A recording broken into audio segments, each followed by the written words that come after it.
Roll call vote. Allers, Present. Deacon, Here.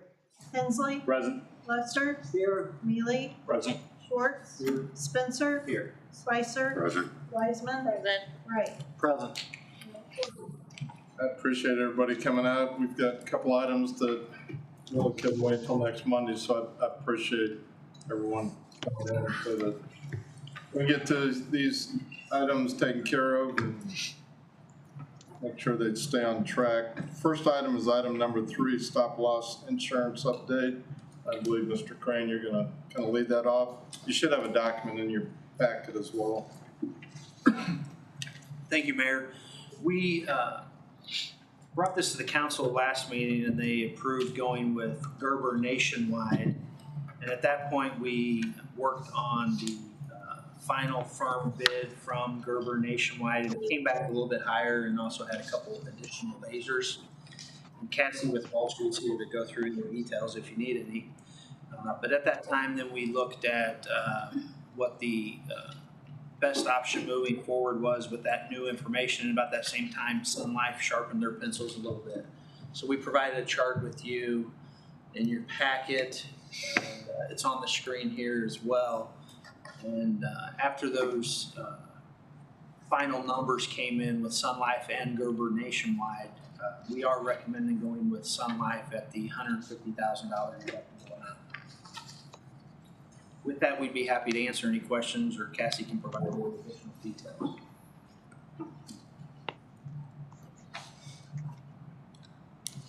Councilman Schwartz. Can we maybe provide an update where we are with JC&G? I can, and the update is really that there is no update at this point in time. Both are, I think, still open to talking with each other. I know Stephanie, the president of Anthem, was scheduled to be in town last week and hoping to meet with the mayor at that point in time, also meeting with other state leaders. That meeting got postponed, and hopefully she'll be in town now this week to have those same meetings. The deadline really for the resolution of the contract and for the two to come to an agreement is still November 7th. So right now, JC&G is still in the network. If they don't come to an agreement before the 7th, then at basically at 12:01 a.m. on the 8th, JC&G will be out of network with Anthem, and then hopefully the two will continue to have conversations to discuss making sure that JC&G gets back into the network. Yeah, I appreciate that. I don't have a real good feeling about putting all of our city employees on a plan where the city's either largest provider or second largest provider in non-network. So it's the reason I voted no last time. It's going to be the reason I vote no tonight. Thank you. Other comments or questions?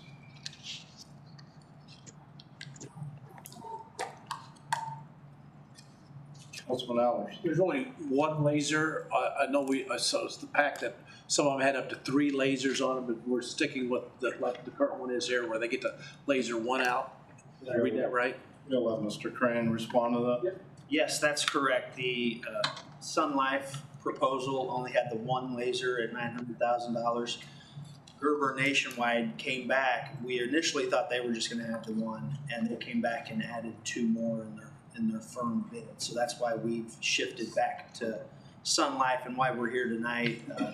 Both those companies want an answer by tomorrow, so we need to act tonight with Sun Life. Thank you.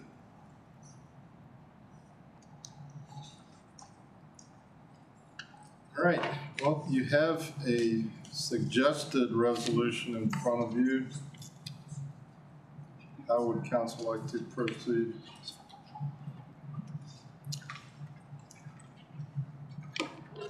I move to approve. We've got a motion and a second, Mr. Mullen. Yeah, so just going over, we saw a brief, small, call it a typo, but really a remnant from the last one. Everywhere where it says Nationwide, the company that was previously approved was Gerber Nationwide. The resolution switched out Gerber for Sun Life, but left Nationwide. And so we actually need a floor amendment to just strike the word Nationwide out of this resolution. the company that we would be going with is just Sun Life, not Sun Life Nationwide. So apologies for that from staff, but in order to make this clear, we'll need a floor amendment to strike out Nationwide too. That's what we're talking about here. I'm just gonna make a floor amendment to do that. We'd strike it out of the title. I think it's also down in the third whereas. Third and fourth. Actually, the last paragraph. Third and fourth whereas, and then the last line in that last paragraph. So is that an appropriate way to do it? Yeah. Strike the word Nationwide from everywhere in the resolution. We need to vote on that separate or all? Yeah, separate's best practice. All right, and you second, Councilman Lester, you comfortable with that? All right, we will do a roll call then on the amendment. Allers, Aye. Deacon, Aye. Hensley. Aye. Lester. Aye. Neely. Aye. Schwartz. Aye. Spencer. Aye. Spicer. Aye. Wiseman. Aye. Wright. Aye. Motion passes. Okay, you have the amended resolution in front of you. Any other comments, questions? We will do a roll call vote on the amended resolution. Deacon, Aye. Hensley. Aye. Lester. Aye. Mealy. Aye. Schwartz. No. Spencer. No. Spicer. Aye. Wiseman. Aye. Wright. Aye. Allers. Aye. Resolution as amended is adopted. All right, thank you very much, and I appreciate all the work that went into getting that put together in a timely manner. And again, thank you, council, for coming in to go through that. Second item is an update from Mr. Crane on MSP. And again, you have a document in your packet. Finance Committee, and I appreciate the work from Councilman Hensley, has taken a look at this at their last meeting.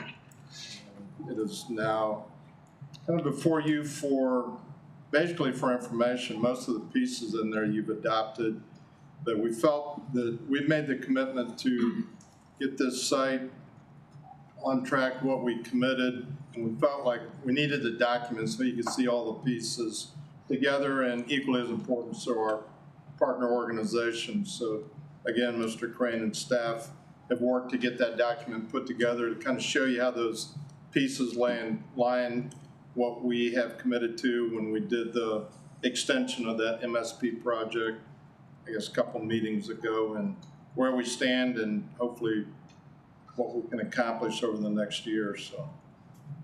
Mr. Crane? Thank you, Mayor. So we wanted to look over the last month with all of our partner agencies on the MSP site and really come to some resolution on the revenue sources and the estimated expenses that we'll have. So we developed this chart just to show what's been brought to us and what we've received over the last few years. So we're estimating we've got a community revitalization grant that's going to be about $2.1 million. And then we also allocated about $1 million of non-ARPA funds from the city. And then we had an original EDA grant that we received a few years ago. It was tied to the conference center project, and with that development ceasing a few months ago, we have those funds still available for MSP, but we are going to ask in the coming month that those be shifted from an EDA grant match to the community revitalization grant.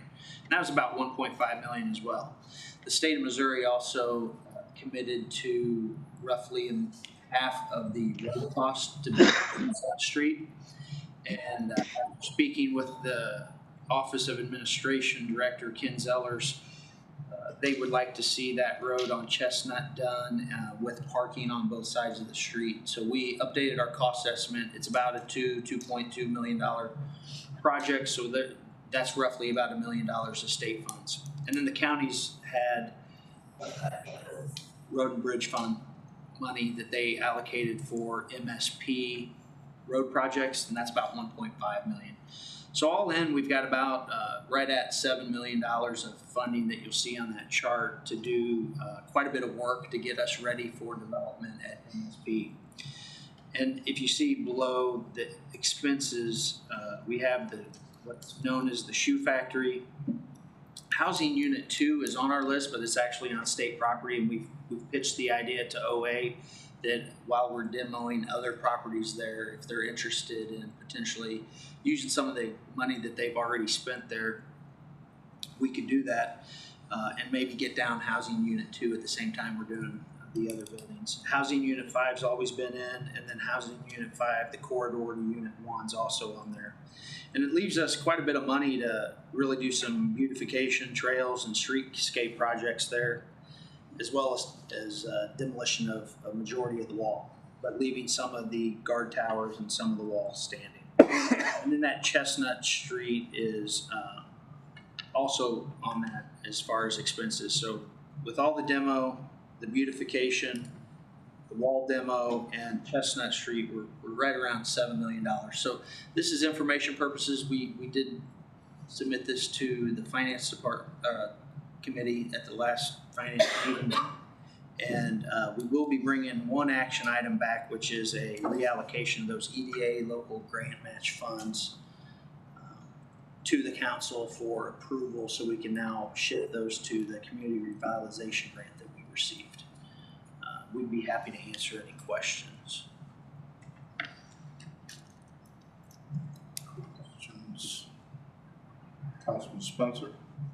So just to be clear, we're not having any action on this blueprint as far as financing, and you're not requiring that or asking of that unless tonight. Okay, just want to make sure. Most of these items have already been allocated by the council.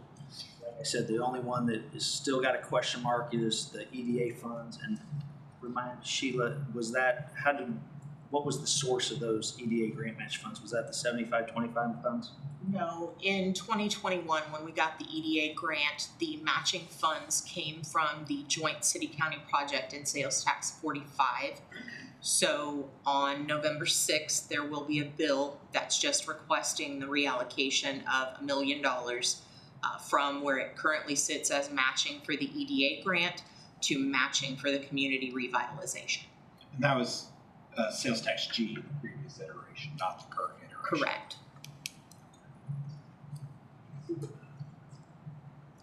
We recently extended our time frame to accomplish things at MSP with the state. Remind me, what's that new time frame? Is it what, 2 more years?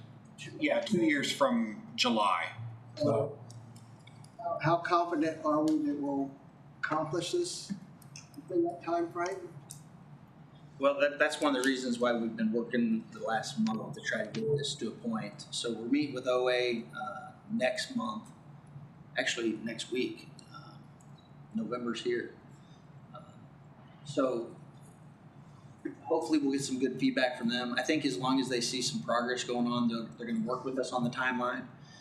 But that's one of the reasons why we're really going to use simultaneous paths. So we're going to try to market and develop the property at the same time we're doing the construction on demolition and Chestnut Street. So we can try to move as fast as possible. But the theory is that this work, this demolition, this cleaning up work is going to be very critical in order to attract an interested developer that's willing to move quickly. Thank you.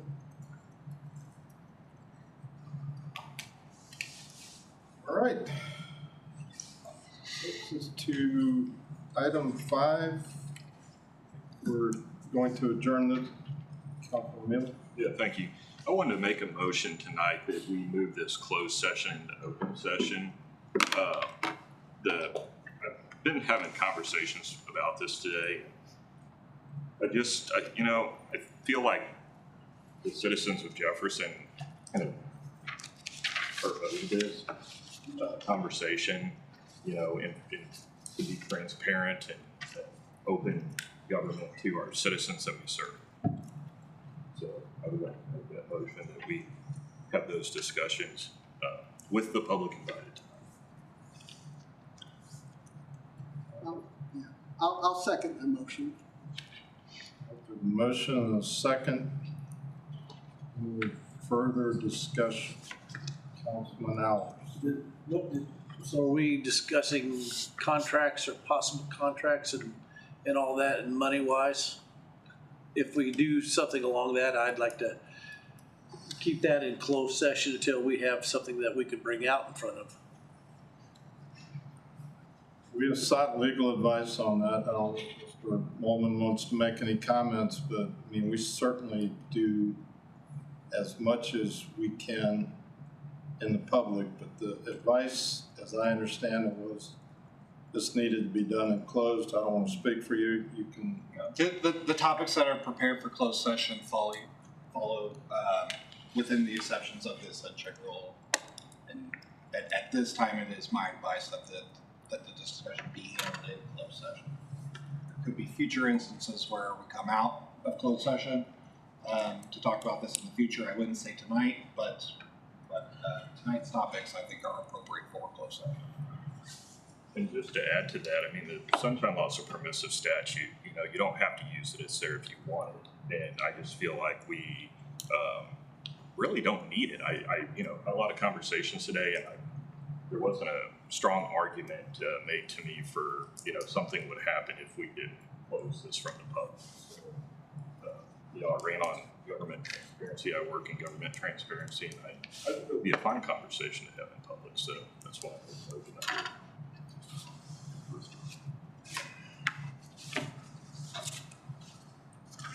All right.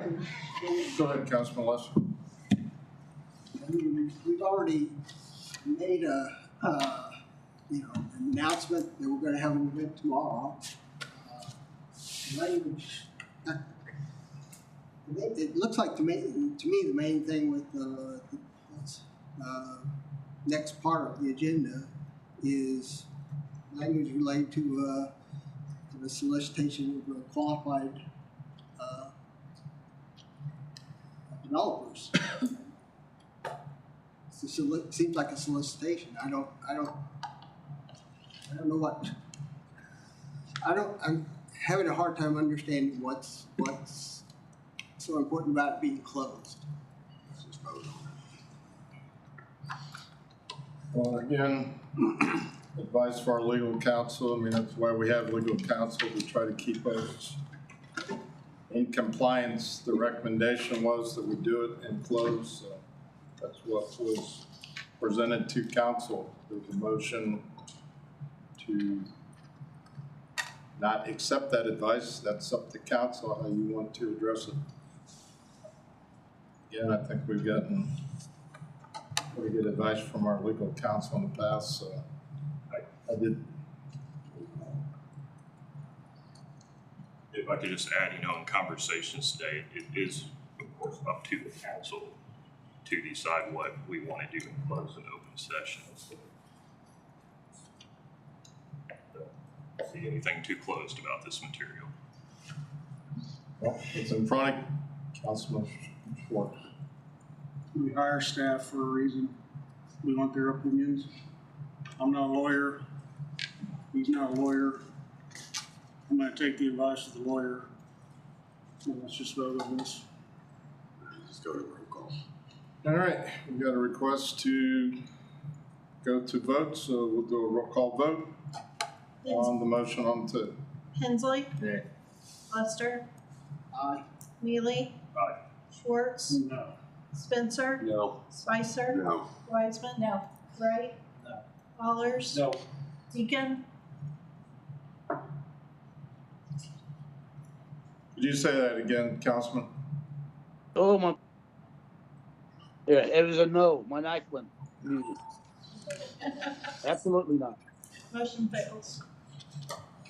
All right, it takes us to adjournment, and then we need a motion to go into close. Councilman Molman. Yeah, I have a request. In addition to the three exceptions listed in the agenda, I ask that the additional exception of real estate buying, selling, and leasing of real estate, section 610.021.2, be added as well.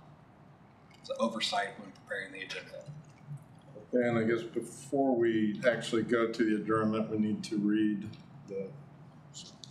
did you get the adjustment?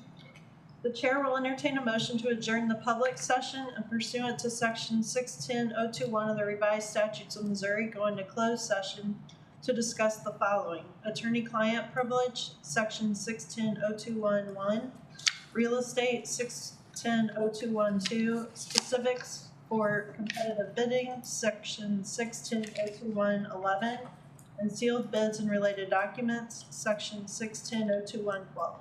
Is there a motion? So moved. We have a motion and a second. Do a roll call vote. Lester? Mealy? Schwartz? Spencer? Spicer? Wiseman? Aye. Wright? Allers? Aye. Deacon? Aye. Inslee? All right, we'll take a couple minutes, I think we're moving across the hall and we'll reconvene.